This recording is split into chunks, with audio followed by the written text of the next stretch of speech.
وبعد İmam Bukhari Cami-ül Sahih Kitab-ı Tevhid 2. bölüm. Babu kavlillahi tebareke ve teala Kul id'ullaha ev id'urrahmana eyyemma ted'u felehul esmaul husna degan bölüm. Allah Teala aytkan, o Muhammed aytkan, Rahmanға дуа кыласыңарбы же Аллахқа дуа кыласыңарбы? Ey Allah деп дуа кыласыңарбы же о Рахман деп дуа кыласыңарбы? Кандай болсо дагы Аллахтын сонун көркөм ысым сыфаттары бар деген бөлүмдүн аталышы ушундай. Ушул аят жөнүндө. Жарир бин Абдуллах айтты, Расул саллаллаху алейхи вассалам мындай деди: Адамдарга ырайым кылбаган кишиге Аллах дагы ырайым кылбайт. Бул ырайым Аллах Тааланын Рахман деген сыфатынан ишарат болуп атат. Аллахтын Рахман деген ысымы бар. Ошол ысымы Аллахтын ырайымдуулук сыфатына далалат кылат. Аллага жалынып атканда, о Аллах деп жалынсаңар дагы боло берет дейт. О Рахман, о ырайымдуу деп жалынсаңар дагы боло берет. Дагы бир эреже бар. Пайгамбар саллаллаху алейхи вассаламдын эрежеси бул. Алладан эмне сурап атсаңар, Алланын ошого тиешелүү ысым сыфатын айтып жалынгыла дейт да. Мисалы үчүн силер оор күнгө кабылсаңар же ооруп атсаңар, бир мүшкүл боло турган болсо, анда Алланын о Рахман деген, о райымдуу деген сыфатын айтып жалынсаңар жакшы болот. Анан кийин күнөөңөр көп. Бардык адам баласы күнөөлүү. Күнөөнү кечиришти сурагандай кайсы ысымды айтабыз? Я Гаффар дейбиз. Я Гаффар. О Гаффар дегени күнөөлөрдү кечирүүчү дегени да. Ошол сыяктуу адам кандай акыбалга түшсө, ошол акыбалга ылайык Алланын ысым сыфаттары бар. Ошону айткыла деген бөлүм. Маани ошол. Жарир бин Абдуллахтын сөзү Расул саллаллаху алейхи айтып атат: Адамдарга ырайым кылбаган кишиге Алла дагы ырайым кылбайт. Алладан бардыгыбызга ырайым керек да. Алланын ырайымына бардыгыбыз муктажбыз да. Алланын ырайымына муктаж болсок, демек өзүбүз не болушубуз керек? Өзүбүз ырайымдуу болушубуз керек. Кээ бир адамдар ташбоор болот. Ташбоор адамдар башка бирөөлөргө зулум кылып, ташбоорду кылып туруп, өзүнүн башына иш түшкөндө Аллага кайрылып, о Алла мага ырайым кыл десе, Аллага ырайым кылбайт. Адамдарга ырайым кылбаган кишиге Алла дагы ырайым кылбайт. 7377 хадисте Усама бин Зайд айтты: Биз Пайгамбар саллаллаху алейхи вассаламдын жанында турган элек. Капысынан кыздарынын биринен чабарман келип, ал кызы Зайнап деген кызынан чабарман келип, элчи келип, бөбөгү өлүм төшөгүндө жатканын айтты. Небереси, Пайгамбардын небереси өтө ооруп калып, өлүм төшөгүндө жаткан экен. Зайнап атамы ал чакырып кел деп чабарман жиберди. Атам келсин деп жатат деди. Анда Аллахтын элчиси чабарманга айтты: Кайтып бар дагы кызыма айт. Аллах каалаганын алат, каалаганын берет. Бардыгы жазылган тагдыр боюнча болот. Кызым сабыр кылсын жана сабырына сооп үмүт кылсын деп чабарманга айттырып жиберди. Биз болсок эмне болот эле? Андан мурда чуркайт элек. Бирок Пайгамбар саллаллаху алейхи вассалам балким ошол сахабалар менен отурган отуруш андан зарлыраак деп ойлоду, дагы же башка бир зарлыраак жумушу болду. Өлүм жөнүндө, өлүм төшөгүндө жатат небереңиз десе дагы Зайнапка айткыла, сабыр кылсын.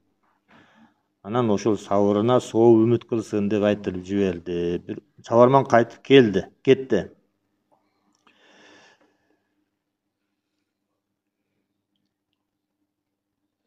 Чабарман кайтып кеткенден кейін барып кызына айтканда, Зайнап айтты: "Аллахка ант, атам келбесе болбойт" деп чабарманды кайра жиберди. Атам келбесе болбойт дегенден кейін пайгамбар саллаллаху алейхи вассалам сахабаларынан Саад ибн Убада, Муаз ибн Жабалды ээрчитип барды. Бөбөктүн сөөгүн ага чейин уже өлүп калган экен. Бөбөктүн сөөгүн ага беришти эле араң чыккан добушу кылгырып, көзүнөн жашы куюлуп кетти. Пайгамбар саллаллаху алейхи вассалам өлүм убактысында өлүмгө тиешелүү болгон хадистеринде көбүнчө ыйлагандан кайтарган да. Жана өкүргөн, бизде өкүргөндөр, жалган өкүргөндөр бар го. Ошондой жалган өкүргөндөр ошомалдан болгон да. Же болбосо чындап өкүрсө дагы жана жаккасын жулуп Аллага наразы болгондой катуу неме кылгандардан кайтарган эле. Ошон үчүн Саад не деп атат? О Аллахтын элчиси, бул эмне кылганыңыз деп атат да. Көзүнөн жаш чыгып кетсе, эмнеге ыйлап атасыз деп сахабасы кайра сурап атат да. Сиз өзүңүз кече эле кайтардыңыз го дегендей мааниде. Анда Пайгамбар саллаллаху алейхи вассалам айтты: "Бул өзүнүн акыбалын айтты. Бул Аллах пенделеринин жүрөгүнө салган ырайым. Аллах дагы ырайымды пенделерине ырайым кылат" деди. Өзүнүн боорукерлиги, бул ошондой мен ырайымдуу болбосом, Аллах мага да ырайымдуу болбойт. Бул ырайым деди. Бул жанагындай Алланын тагдырына наразылык болгон өкүрүк эмес, же жалган өкүрүк эмес, бул ырайым көз жаштары деди. Üçüncü bölüm. Babu kavlillahi ta'ala anar razzaku zul kuvvetil matin. Allah Taala aytat eкен: "Men bekem күчтүү ырызкы берүүчүмүн." Ar-Razzaq ырызкы берүүчү, кандай ырызкы берүүчү? Бекем күчтүү ырызкы берүүчү. Ошо Ar-Razzaqка сыфат болот. Абу Муса Аш'ари айтат: Пайгамбар саллаллаху алейхи вассалам мындай деди: "Уккан азар ызасына Аллахтан өткөн сабырдуу эч ким жок." Аллах Таалага каршы кээ бир адамдар ушундай жаман сөздөрдү айтат. Аллах Тааланы ызалантат. Аллах Таала ошондон ыза тартат да. Ал кандай сөз? Мисалы, мушриктер Аллахтын баласы бар деп ага курдомат кылышат. Bundan Allah Taala ötü, Allah Taala'ga jagымсыз бул нерсе. Себеп аят бар, Мариям сүрөсү 88-92 аяттарында Allah Taala айтат: "Ва қалу иттахазар рахману валада." Мушриктер, христиан мушриктери дагы, араб мушриктери дагы, Макка мушриктери дегеле бардык көпчүлүк, дүйнөнүн көпчүлүк мушриктери Аллахтын баласы бар деп айтышат. Бул сөздөн ушундай жаман сөз бул. Асмандар жарылып, асман жер жарылып, тоолор силкинип кете турган өтө жаман сөз. Ошондой жаман сөз Аллахка айтылынса, Аллах не кылып атат? Аларга сабыр кылып, мушриктерди ошол замат өлтүрүп салбастан мөөнөт берип, тынчтык берип, анан ырыскы да берип атат да. Anar-Razzaq, мен ырыскы берүүчүмүн деди Аллах Таала. Демек, тирик койгондон кийин ырыскысын берип атат. Болбосо Аллага каяшайын не деп атышат, белки каршы сөздөрдү айтып атышат, баласы бар деп атышат. Мындай сабырдуу болуш өтө кыйын да. Кандай Ар-Razzaq зул кувватил матин. Өзү күчтүү Алла Таала, кааласа жок кылып салат. Өтө күчтүү.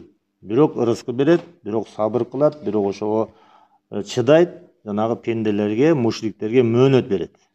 Бул Алланын ырайымдуулугу дагы, анан сабырдуу болгон ырыскы берүүчүлүгү. Анан ошол мушрик болобу, башкалар болобу, аси жөнөкөй асийлер болобу, бир күнөөлөрдү кылып атса, Аллах Таала ага ырыскы берип атса, өмүр берип атса, улам байлыгы көбөйүп атса мисалы. Алар ойлобош керек да. Бир адамга байлык, ырыскы, ден соолук келип атат, иши дагы жүрүшүп атат. Күнөө кылып атат ал, күнөө жасап атат. Бирок иши дагы жүрүшүп атат. Ошондо эмне дешет? Жанагы күнөөкөрлөр айтат да. Алла мени жакшы көрөт экен да мына берип атат дейт. Мушриктер дагы ошондой ойлойт. Мына биз Алла бизди жаман көрсө, бизге бир бала жибербей беле дейт. Мына рызкыларыбыз да келип атат, байлыгыбыз да келип атат, жашап атабыз деп айтып атышат. Бул эмне? Аллахтын сүйүүсү эмес. Бул Аллахтын мөөнөт берүүсү. Муну мөөнөт берүү дейт. Куран тилинде истидраж дейт. Истидраж деген кайсы? Истидраж дегени даражама даража көтөрүп баруу деген сөз да. Даражама даража алып бара берет.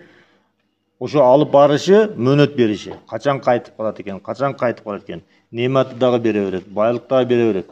А булар болсо алданып калат дагы, сыноого алданып калат дагы. Алла бизди сүйөт экен да. Анча-мынча күнөө кылып койсок деле эмне бизге берип атат?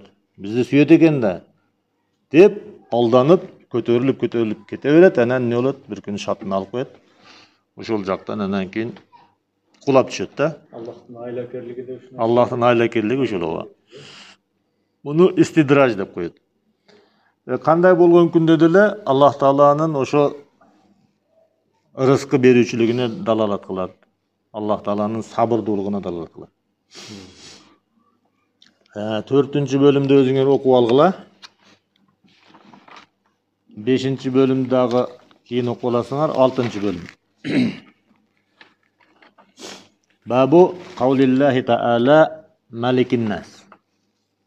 Allah'tın adamlardın padişası деген sözü жөнүндө. Fihi İbn Umar, ошол жөнүндө İbn Umar'dın дагы sözü жөнүндө. Abu Hurayra'dan Allah razı olsun rivayet, Peygamber sallallahu aleyhi ve sellem aytты. Allah kıyamet günü жерди çengelini alıp, on kolu menen asmanды büktüp, andan keyin мындай деп айтат. Men padişamын. Жер падышалары каяка жоголду? Бул хадистин дагы бир вариантын Шуайб Зубайди ибн Мусафир, Исхак ибн Яхья Зухариден, Ал Абу Саламадан риваят кылган. Бул хадистин башка туруктары, башка варианттары дагы келет. Бул жерде эмне деп атат? Аллах Таала аламдардын падышасы. Аламдардын падышасы. Бул падышалык, Алланын падышалыгы абсолюттук падыша да. Анан кээ бир адамдарды дүйнөдө падыша кылып коет. Алла Таала тагдыры менен падыша кылып коет. Же сыноо, же башка. Анан жанагы падышалар айтканы болот, колду каяка узаса жетет, күчтүү, ошого эрерip кетет дагы, анан кийин күнөөлөргө батат, башка болот. Аллахтын жолунан башка жолдорго элдерди баштап кетишет. Ошол күндөрү кыяматта ошол падышалардын акыбалына өтө маймыл ыйлайт да, мышык ыйлаган акыбал болот ошолорго. Дагы башка хадистер дагы келет. Кана жер падышалары деп. Кыяматта эми бүткүл падышалык Алланын колуна чогулганда, Алла Таала ушундай каары келген падышаларга каары келгенден болсо керек, Алла алам жерди чеңгелине алып, оң колу менен асманды бүктүп. Бул асман деген кандай чоң нерсе да? Бул Аллах Тааланын улуулугун билгизген хадистердин бири. Аллахтын канчалык даражада улуу, күчтүү экенин билгизген хадистердин бири. Асмандарды бүктөп дейт оң колу менен. Анан мен падышамын деп айтат дейт. Жер падышалары каяка жоголду деп айтат. Эми 20-cı bölümгө өттүк, себеби ушул эле хадистин маанисине окшогон болгон үчүн 20-cı bölümдү келтирип койдум бул жерге. Себеби ортодо башка маанилер кирип кеткен. Мына түшүнүктүү болуш үчүн ушул эле Аллахтын чеңгели, Аллахтын колу деген келип атат да. Азыр мисалы үчүн Аллахтын бир сыпаты жөнүндө, Куранда келген сыпаты жөнүндө, мисалы Куранда ядуллах деп келет, Алланын колу жөнүндө, Пайгамбар саллаллаху алейхи вассалам сөздөрүндө келип атат Алланын колу деп. Ушу жөнүндө хадис айтсаң же башка нерсе айтсаң, сени тапырга чыгаргандар бар да. Неге сен Алла Тааланы адамға окшотуп атасың дейт. Жок, Алланы адамға окшотуш эмес, Курандын сөзүн гана айтыш бул жердечи. Куранда келет, хадисте келип атат. Эми ошол нерсени башка нерсеге бурмалабай эле салаф салихиндер кандай болсо ошондой айтылынган, дагы бир хадистерди келтирип коюп атабыз. Бул жерде кайсы? Бабу каулиллахи таала лима халакту биядайя. Куранда Алла айткан, иблиске айткан. Алла Таала Адам алейхисаламды жаратты. Жасады да, ылайдан жасады. Төрт нерсени Алла Таала өз колу менен жасаган. Көп хадистер келет. Ошонун бири адам да. Адамды өзүнүн колу менен жасаган Алла Таала. Анан жасап, ага рух киргизип, периштелерди сажда кылгыла дегенде бардыгы сажда кылып, бир гана иблис эмне кылды? Иблис сажда кылбай койгондо Алла Таала иблиске айтты. Куранда келет бир канча орундарда. Я иблису дейт. О иблис дейт Алла Таала. Ма манаака ан тасжуда лима халакту биядайя. Мен өз колум менен жасаган, өз колум менен жараткан адамга сажда кылуудан сени эмне тосту дейт иблиске. Бул Куран аяты да. Ушул аят жөнүндө хадис. 7414 хадис. Абдуллах ибн Мас'уд риваят кылат. Дагы бир кызык нерсе бар. Бул жерде Абдуллах ибн Мас'уд деген сахабанын атынан келип чыккан кызык нерсе. Ал кандай? Кээ бир адамдар бар да, ушул нерсенин баардыгын жокко чыгарат. Куранда айтып турса деле, хадисте айтып турса деле, жок, андай эмес дешет да. Аллахтын колу дегенге болбойт дешет да. Ошолор айтат, биздин санжырабыз бар дейт. Биздин санжырабыз Абу Ханифа анын устазы болуп туруп, Абдуллах ибн Мас'удка барат дагы, ошондой биздин санжырабыз бар дейт да. Ошол биздин санжырабыз бар деген адамдар мынауларды четке кагат. Аллахтын колу деген сөз. Эң чоң устазынын сөзүн жокко чыгарышат да. Мына Абдуллах ибн Мас'уд айтып атат да. Бир яхуди пайгамбар саллаллаху алейхи вассаламга келип айтат экен. Эй Мухаммад, Аллах кыямат күнү асмандарды бир бармагына, жерлерди бир бармагына, тоолорду бир бармагына, дарактарды бир бармагына, жана башка макулуктарды бир бармагына кармап алып, дагы бир бул хадистин варианттары бар. Силкип деген варианттары бар. Ахматта келет. Силкитип мен падышамын деп айтат. Мына жогордагы эменин экинчи немеси болот да, уландысы болот. Мен падышамын деп айтат. Буну ким айтты? Яхуди айтты да. Бул сөздөн пайгамбар саллаллаху алейхи вассалам кашка тиштери көрүнгөнгө чейин күлдү. Кашка тиштери көрүнгөнгө чейин күлдү да, рахаттанып күлдү да. Кийин алар мушриктер Аллахты жетиштүү даражада улуктай алышпады деген аятты окуду. Ва ма кадаруллаха хакка кадарихи деген аятты окуду. Фузайл ибн Ияд Аллахтын бул хадисин, Абдуллахтын бул хадисин Расул саллаллаху алейхи вассалам яхудидин сөзүнө таң калып жана тастыктаган абалда күлдү деп атат да. Пайгамбарыбыз эмнеге күлдү десе, яхудидин сөзүнө таң калып, эмнеге таң калып атат? Ошону билгенине таң калып атат.